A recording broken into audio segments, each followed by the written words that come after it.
Chapter 9.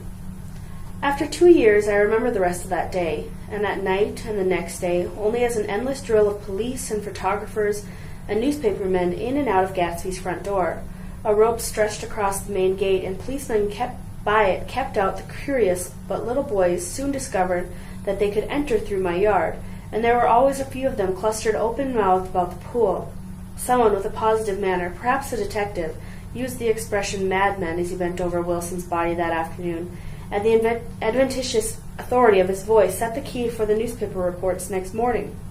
Most of those reporters were a nightmare, grotesque, circumstantial, eager, and untrue. When Michaela's testimony at the inquest brought to light Wilson's suspicions of his wife, I thought the whole tale would shortly be served up in racy pasquinade, but Catherine, who might have said anything, didn't say a word. She showed a surprising amount of character about it, too. Looked at the coroner with determined eyes under the corrected brow of hers, and swore that her sister had never seen Gatsby, that her sister was completely happy with her husband, and that her sister had been into no mischief whatever. She convinced herself of it, and cried into her handkerchief, as if the very suggestion was more than she could endure. So Wilson was reduced to a man deranged by grief, in order that the case might remain in its simplest form, and it rested there. But all this part of it seemed remote and unessential. I found myself on Gatsby's side and alone. From the moment I telephoned news of the catastrophe to West Egg Village, every surmise about him and every practical question was referred to me. At first I was surprised and confused. Then, as he lay in his house and didn't move or breathe or speak, hour upon hour, it grew upon me that I was responsible, because no one else was interested. Interested, I mean, with that intense personal interest to which everyone has some vague right at the end. I called up Daisy half an hour after we found him, called her instinctively and without hesitation, but she and Tom had gone away early that afternoon and taken baggage with them. Left no address? No. Say when they'd be back? No. Any idea where they are? How could I reach them? I don't know, can't say. I wanted to get somebody for him. I wanted to go into the room where he lay and reassure him, I'll get somebody for you, Gatsby. Don't worry. Just trust me, and I'll get somebody for you. Meyer Wolfsheim's name wasn't in the phone book. The butler gave me his office address on Broadway, and I called information, but by the time I had the number, it was long after 5, and no one answered the phone. Will you ring again? I've rung them 3 times. It's very important. Sorry. I'm afraid no one's there. I went back to the drawing room and thought for an instant that they were chance visitors, all these official people who suddenly filled in. But as I drew back the sheet and looked at Gatsby with unmoved eyes, his protest continued in my brain. Look here, old sport. You've got to get somebody for me. You've got to try hard. I can't go through this alone. Someone started to ask me questions, but I broke away and, going upstairs, looked hastily through the unlocked parts of his desk. He'd never told me definitely that his parents were dead, but there was nothing, only the picture of Dan Cody, a token of forgotten violence, staring down from the wall. Next morning I sent the butler to New York with a letter to Wolfsheim, which asked for information and urged him to come out on the next train. That request seemed superfluous when I wrote it. I was sure he'd start when he saw the newspapers, just as I was sure there'd be a wire from Daisy before noon. But neither a wire nor Wolfsheim arrived. No one arrived except more police and photographers and newspaper men. When the butler brought back Wolfsheim's answer, I began to have a feeling of defiance, a scornful solidarity between Gatsby and me against them all. Okay, so at the beginning of this chapter, Nick is really talking about his preparations for Gatsby's funeral. He says in the first half hour after what happened to Gatsby, he called Daisy, but her and Tom have already left, and they've left indefinitely with no forwarding address, clearly deliberately trying to get away. He also calls Wolfsheim, who Wolfsheim doesn't even respond to his phone. It is late, but he rings and nobody picks it up. And he's getting the impression that Gatsby's popularity was kind of short-lived, or in other words, that the people weren't really sincerely bound to him in any way. So his last line of this page is really saying that in the end he felt like it was him and Gatsby against the rest of them. Dear Mr. Carraway, this has been one of the most terrible shocks of my life to me. I hardly can believe it that it is true at all. Such a mad act as the man that did should make us all think. I cannot come down now, as I am tied up in some very important business, and cannot get mixed up in this thing right now. If there is anything I can do a little later, let me know in a letter by Edgar. I hardly know where I am when I hear about things like this, and I am completely knocked down and out. Yours truly, Meyer Wolfsheim. And then a hasty addenda beneath. Let me know about the funeral, etc. Do you know his family at all? When the phone rang that afternoon and long distance said Chicago was calling, I thought it would be Daisy at last, but the connection came through a man's voice, very thin and far away. This is Slagle speaking. Yes? The name was unfamiliar. Hell of a note, isn't it? Get my wire? There haven't been any wires. Young Park's in trouble, he said rapidly. They picked him up when he handed the bonds over the counter. They get a circular from New York giving him the numbers just 5 minutes before. What do you know about that, hey? You never can tell these hick towns. Hello? I interrupted breathlessly. Look here, this isn't Mr. Gatsby. Mr. Gatsby is dead. There was a long silence on the other end of the wire, followed by an exclamation, then a quick squawk as the connection was broken. I think it was on the third day that a telegram signed Henry C. Gatz arrived from a town in Minnesota. It said only that the sender was leaving immediately and to postpone the funeral until he came. It was Gatsby's father, a solemn old man, very helpless and dismayed, bundled up in a long, cheap ulster against the warm September day. His eyes leaked continuously with excitement, and when I took the bag and umbrella from his hands, he began to pull so incessantly at his sparse gray beard that I had difficulty in getting off his coat. He was on the point of collapse, so I took him into the music room and made him sit down while I sent for something to eat. But he wouldn't eat, and the glass of milk spilled from his trembling hands. I saw it in the Chicago newspaper, he said. It was all in the Chicago newspaper. I started right away. I didn't know how to reach you. His eyes, seeing nothing, moved ceaselessly about the room. It was madman, he said. He must have been mad. Wouldn't you like some coffee? I urged him. I don't want anything. I'm all right now, Mr. Carraway. I'm all right now. Where have they got Jimmy? I took him into the drawing room where his son lay and left him there. Some little boys had come up on the steps and were looking into the hall. When I told them who had arrived, they went reluctantly away. After a little while, Mr. Gatz opened the door and came out, his mouth ajar, his face flushed slightly, his eyes leaking isolated and unpunctual tears. He had reached an age where death no longer had the quality of ghastly surprise, and when he looked around him now for the first time and saw the height and splendor of the hall and the great room opening up from it into the other rooms, his grief began to be mixed with an awed pride. I helped him to the bedroom upstairs. While he took off his coat and vest, I told him that all the arrangements had been deferred until he came. I didn't know what you'd want, Mr. Gatsby. Gatz is my name. Mr. Gatz. I thought you might want to take the body west. He shook his head. Jimmy's always liked it better down east. He rose up to his position in the east. Were you a friend of my boy's, mister? We were close friends. He had a big future before him, you know. He was only a young man, but he had a lot of brain power here. He touched his head impressively, and I nodded. If he'd have lived, he'd have been a great man, a man like James J. Hill. He'd have helped build up the country. That's true, I said uncomfortably. He fumbled at the embroidered coverlet, trying to take it from the bed, and lay down stiffly, was instantly asleep. That night, an obviously frightened person called up and demanded to know who I was before he gave his name. This is Mr. Carraway, I said. Oh, he sounded relieved. This is Klipspringer. I was relieved, too, for that seemed to promise another friend at Gatsby's grave. I didn't want it to be in the papers and draw a sightseeing crowd, so I'd been calling up a few people myself. They were hard to find. The funeral's tomorrow, I said. 3 o'clock, here at the house. I wish you'd tell anybody who'd be interested. Oh, I will, he broke out hastily. Of course, I'm not likely to see anybody, but if I do. His tone made me suspicious.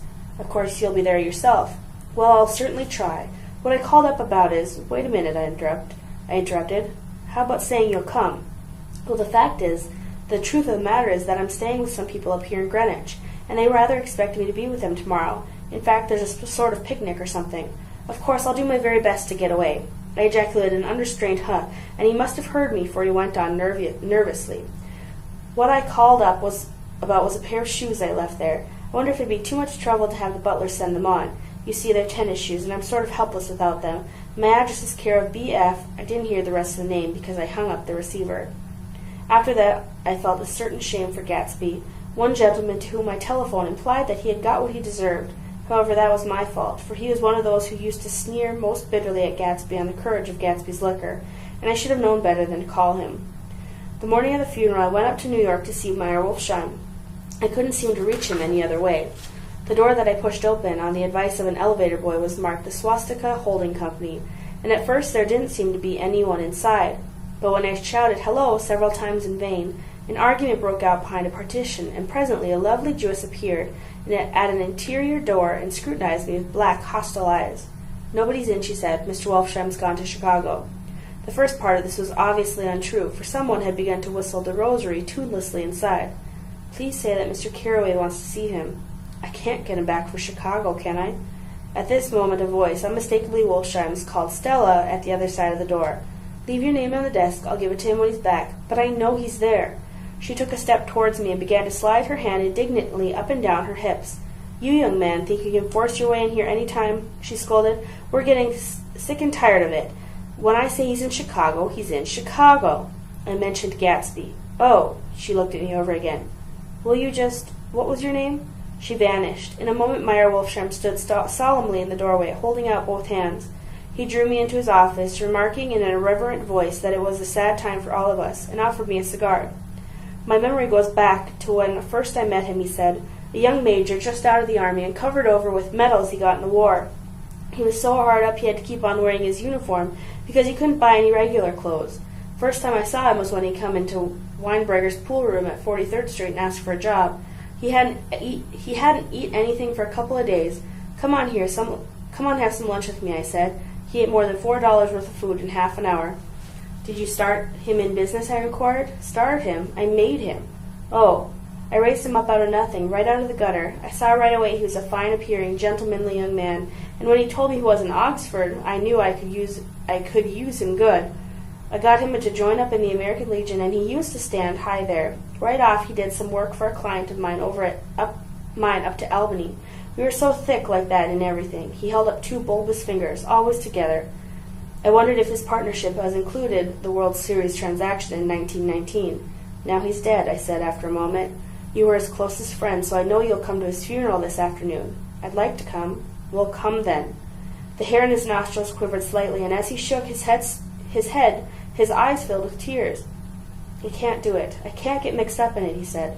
There's nothing to get mixed up in. It's all over now. When a man gets killed, I never like to get mixed up in it anyway. I keep out. When I was a young man, it was different. If a friend of mine was dead, no matter how, I stuck with them to the end. You may think that's sentimental, but I mean it, to the bitter end. I saw that for some reason of his own, he was determined not to come, so I stood up. Are you a college man? He inquired suddenly. For a moment I thought he was going to suggest a negation, but he only nodded and shook my hand. Let us learn to show our friendship for a man when he is alive, and not after he is dead, he suggested. After that, my own rule is to let everything alone. When I left his office, the sky had turned dark, and I got back to West Egg in a drizzle. After changing my clothes, I went next door and found Mr. Gatz walking up and down excitedly in the hall. His pride in his son and in his son's possessions was continually increasing, and now he had something to show me. Jimmy sent me this picture, he took out of his wallet with trembling fingers. Look here. It was a photograph of the house, cracked in the corners and dirty with many hands. He pointed out every detail to me eagerly. Look there, and then sought admiration from my eyes. He had shown it so often that I think it was more real to him now than the house itself. Jimmy sent it to me. I think it's a very pretty picture. It shows up well. Very well. Had you seen him lately? He come out to see me 2 years ago and bought me the house I live in now. Of course, we was broke up when he run off from home, but I see now there was a reason for it. He knew he had a big future in front of him, and ever since he made a success, he was very generous with me. He seemed reluctant to put away the picture, held it for another minute, lingeringly before my eyes. Then he returned the wallet and pulled from his pocket a ragged old copy of a book called Hopalong Cassidy. Look here. This is a book he had when he was a boy. It just shows you. He opened it to the back cover and turned it around for me to see. On the last fly-leaf was printed the word schedule, and the date, September 12th, 1906, and underneath, rise from bed, 6 a.m., dumbbell exercise and wall scaling, 6:15 to 6:30, study electricity, etc., 7:15 to 8:15, work, 8:30 to 4:30, baseball and sports, 4:30 to 5, practice elocution, poise, and how to attain it, 5 to 6 p.m., study needed inventions, 7 to 9, general results, no wasting time at Schaffer's or a name indiscernible, no more smoking or chewing, bathe every other day, read one improving book or magazine per week, save $5, crossed out, $3 per week, be better to parents. I came across this book by accident, said the old man. It just shows you, don't it? It just shows you. Jimmy was bound to get ahead. He always had some resolve like this or something. Do you notice what he's got about improving his mind? He's always great for that. He told me I ate like a hog once, and I beat him for it. I just want to pause and talk about this list that Gatsby's father is showing to Nick. He keeps saying that it just goes to show you what Gatsby's father is trying to point out to Nick, even though Nick already knows this, is that Gatsby was a really ambitious boy, even from a young age. Because if we think back to when Nick first told us about Gatsby's past in North Dakota and stuff, it said that Gatsby was so eager to get out of North Dakota that he didn't want anything to do with that name and that life. So he kind of rebuilt himself, and it apparently started when he was still a kid, because he was already doing things like practicing his elocution, which is like his public speaking and his poise, and preparing himself to do something meaningful with his life and become an important figure. He was reluctant to close the book, reading each item aloud and then looking eagerly at me. I think he rather expected me to copy down the list for my own use. A little before 3, the Lutheran minister arrived from Flushing, and I began to look involuntarily out the window for other cars. So did Gatsby's father. And as the time passed and the servants came in and stood waiting in the hall, his eyes began to blink anxiously. He spoke of the rain in the worried, uncertain way. The minister glanced several times at his watch, so I took him aside and asked him to wait for half an hour. But it wasn't any use. Nobody came. About 5 o'clock, our procession of 3 cars reached the cemetery and stopped in a thick drizzle beside the gate. First, a motor hearse, horribly black and wet, then Mr. Gatz and the minister and I in a limousine, and a little later 4 or 5 servants and the postman from West Egg in Gatsby's station wagon, all wet to the skin. As we started through the gate into the cemetery, I heard a car stop, then the sound of someone splashing after us over the soggy ground.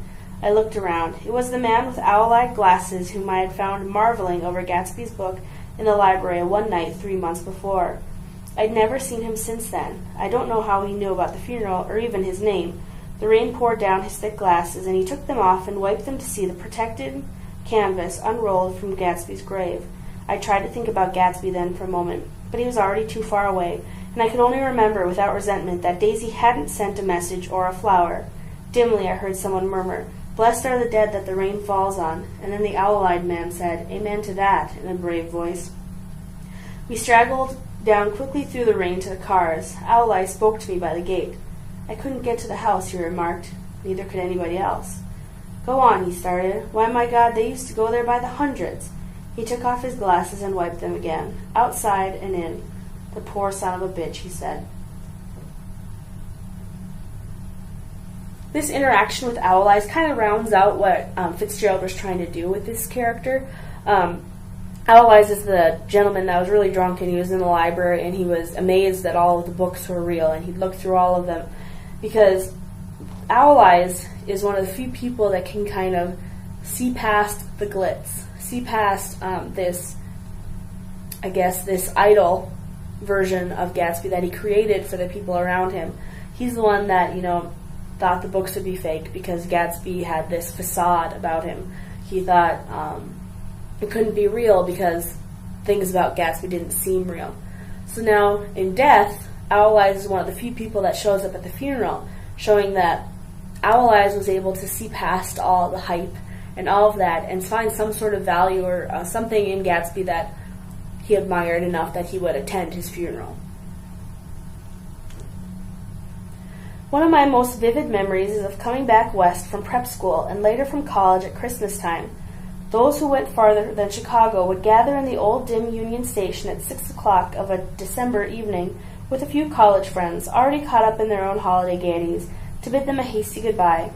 I remember the fur coats of the girls returning from Miss This or That's, and the chatter of frozen breath and the hands waving overhead as we caught sight of old acquaintances, and the matches of invitations. Are you going to Ordway's, the Herseys, the Schultzes, and the long green tickets clasped tight in our gloved hands, the murky yellow cars of the Chicago, Milwaukee, and St. Paul Railroad looking cheerful as Christmas itself on the tracks beside the gate.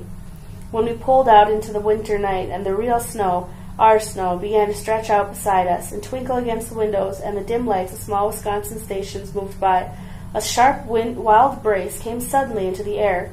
We drew in deep breaths of it as we walked back from dinner through the cold vestibules, unutterably aware of our identity with this country for one strange hour, before we melted indistinguishably into it again. That's my Middle West.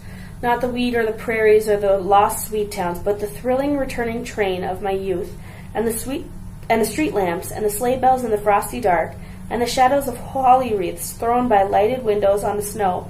I am part of that, a little solemn with the feel of those long winters, a little complacent from growing up in the Caraway house in a city where dwellings are still called through decades by the family's name. I see now that this has been a story of the West, after all. Tom and Gatsby, Daisy and Jordan and I were all Westerners, and perhaps we possessed some deficiency in common which made us suddenly unadaptable to Eastern life. Even when the East excited me most, even when I was most keenly aware of its superiority to the bored, sprawling, swollen towns beyond the Ohio, with their interminable inquisitions which spared only the children and the very old, even then it had always for me a quality of distortion. West Egg, especially, still figures in my most fantastic dreams. I see it as a night scene by El Greco, 100 houses at once conventional and grotesque, crouching under a sullen, overhanging sky and lustreless moon. In the foreground, 4 solemn men in dress suits are walking along the sidewalk with a stretcher on which lies a drunken woman in a white evening dress. Her hands, which dangle over the side, sparkle cold with jewels. Gravely the men turn in at a house, the wrong house, but no one knows the woman's name, and no one cares. After Gatsby's death, the East was haunted for me like that, distorted beyond my eyes' power of correction. So when the blue smoke of brittle leaves was in the air, and the wind blew the wet laundry stiff on the line, I decided to come back home. There was one thing to be done before I left, an awkward, unpleasant thing that perhaps I'd better have been left alone. But I wanted to leave things in order, and not just trust that obliging and indifferent sea to sweep my refuse away. I saw Jordan Baker and talked over and around what had happened to us together, and what had happened afterwards to me, and she lay perfectly still, listening in a big chair. She was dressed to play golf, and I remember thinking she looked like a good illustration, her chin raised a little jauntily, her hair the color of an autumn leaf, her face the same brownish tint as the fingerless gloves on her knee. When I had finished, she told me without concern that she was engaged to another man. I doubted that, though there were several she could have married at the nod of her head, but I pretended to be surprised. For just a minute I wondered if it wasn't making a mistake. Then I thought it all over again quickly and got up to say goodbye. "Nevertheless, you did throw me over," said Jordan suddenly. "You threw me over on the telephone. I don't give a damn about you now, but it was a new experience for me, and I felt a little dizzy for a while." We shook hands. "Oh, do you remember," she added, "a conversation we had once about driving a car?" "Why, not exactly." "You said a bad driver was only safe until she met another bad driver." "Well, I met another bad driver, didn't I? I mean, it was careless of me to make such a wrong guess. I thought you were rather an honest, straightforward person. I thought it was your secret pride." "I'm 30, I said. "I'm 5 years too old to lie to myself and call it honor." She didn't answer, angry and half in love with her and tremendously sorry. I turned away. Just to clarify what Jordan was talking about, in an earlier chapter when Nick is riding around with Jordan, he talks about how she's a bad driver, and she says it's really not a problem until you meet another bad driver. So Jordan is referring to that and saying that she was a bad driver in this case, like a bad person in relationships, or a bad person in general. And she's saying that in Nick she found the same thing. So had she not found him, she would have never realized these other things about her.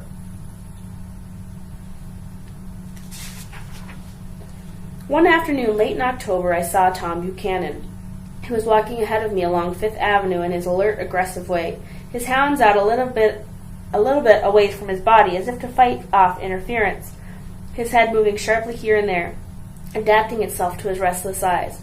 Just as I slowed up to avoid overtaking him, he stopped and began frowning into the window of a jewelry store. Suddenly he saw me and walked back, holding out his hand. "What's the matter, Nick? Do you object to shaking hands with me?"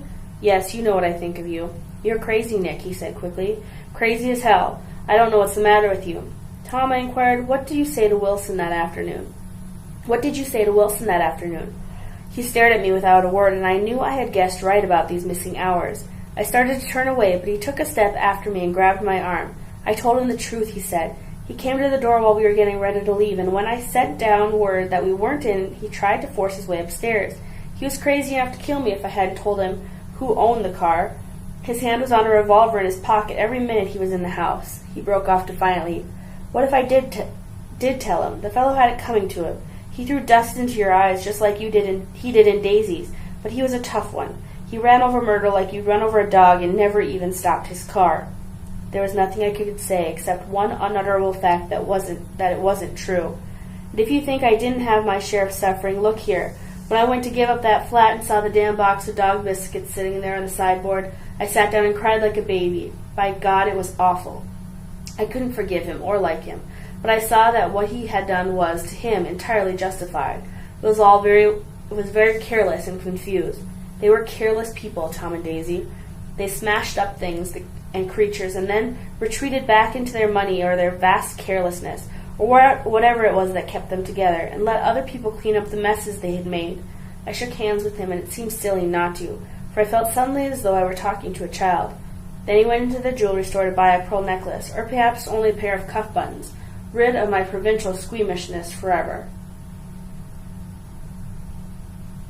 What's really important about the conversation between Tom and Nick is what Nick accuses Tom of. Remember, there's a couple hours in Wilson's story where they're not really sure what happened. They thought he was going from garage to garage and finding information, but they never really said how he figured out Gatsby's name. But Nick, and then Tom, confirms that Tom was the person that gave Gatsby's name. He said Wilson came to the house and forced himself inside and made it impossible for him not to give away whose yellow car it was. And it's because of this accusation that Nick has that makes it so difficult for him to forgive Tom, so that when Tom reaches out to just shake his hand, Nick refuses. Gatsby's house was still empty when I left. The grass on his lawn had grown as long as mine. One of the taxi drivers in the village never took a fare past the entrance gate without stopping for a minute and pointing inside. Perhaps it was he who drove Daisy and Gatsby over to East Egg the night of the accident, or perhaps he had made a story about it all his own. I didn't want to hear it, and I avoided him when I got off the train. I spent my Saturday nights in New York because those gleaming, dazzling parties of his were with me so vividly that I could still hear the music and the laughter, faint and incessant, from his garden, and the cars going up and down his drive. One night I did hear a material car there and saw its light stop at his front steps, but I didn't investigate. Probably it was the final guest who had been away at the ends of the earth and didn't know that the party was over.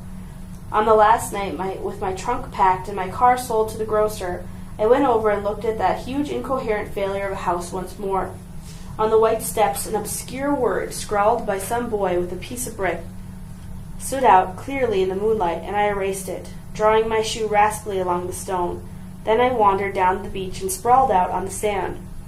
Most of the big shore pieces were closed now, and there were hardly any lights except the shadowy moving glow of a ferry boat across the sound. And as the moon rose higher, the inessential houses began to melt away until gradually I became aware of the old island here that flowered once for Dutch sailors' eyes, a fresh green breast of the New World. Its vanished trees, the trees that had made way for Gatsby's house, had once pandered in whispers to the last and the greatest of all human dreams. For a transitory, enchanted moment, man must have held his breath in the presence of this continent, compelled an aesthetic contemplation he never understood nor desired, face to face for the last time in history with something commensurate to the capacity for wonder. And as I sat there brooding on the old unknown world, I thought of Gatsby's wonder when he first picked out the green light at the end of Daisy's dock. He had come a long way to this blue lawn, and his dream must have seemed so close that he could hardly fail to grasp it. He did not know that it was already behind him, somewhere back in that vast obscurity beyond the city, where the dark fields of the Republic rolled on under the night. Gatsby believed in the green light, the orgastic future that year by year recedes before us. It eludes us then, but that's no matter. Tomorrow we will run faster, stretch out our arms farther, and one fine morning, so we beat on, boats against the current, borne back ceaselessly into the past. These final couple lines by Nick kind of encompass the whole, theme or message of the story, in that Nick is pointing out how, as human beings, we are always going to reach further. He refers back to Gatsby standing on his dock, reaching for the green light, even though that life he's hoping for, that relationship with Daisy, is past and it's kind of unattainable. But he's saying that's human nature, that humans are constantly reaching for that something greater, something more, which is, more colloquially known as the American dream. So, that said, Gatsby is kind of the embodiment of what that is, and therefore he's able to kind of become a cautionary tale for that constant desire for more.